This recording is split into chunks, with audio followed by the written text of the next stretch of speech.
அளவு கேட்டமைன் என்ற மருந்தை எடுத்துக்கொள்வது அவருக்கு ஆபத்து என்றும் எச்சரிக்கிறார். இது அவரது பிபியை அதிகரித்து எடுக்க நினைத்த பொருளை நோக்கி கையை நீட்டினால் அது வேறு இடத்துக்கு போகும் டிஸ்அசோசியேட்டிவ் பிரச்சனைகளை ஏற்படுத்துமா?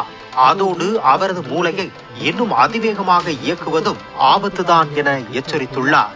பில்கேட்ஸ் கூட தனக்கு சிறுவயதில் ஆட்டிசம் இருந்திருக்க கூடும் என சொல்லி இருக்கிறார். நடிகர் ஃபகத் ஃபாசில் கூட ADHD என்ற ஆட்டிசம் ஸ்பெக்ட்ரத்தால் பாதிக்கப்பட்டவர்தான். ஆட்டிசத்தால் பாதிக்கப்பட்டிருக்கும் ஒவ்வொரு குழந்தைக்கும் ஒரு தனித்திறமை இருக்கும். அதை பெற்றோர் கண்டறிந்தால் இலான் மஸ்க் மாதிரி சக்சஸ்ஃபுல்லாக வளர வைக்கலாம்.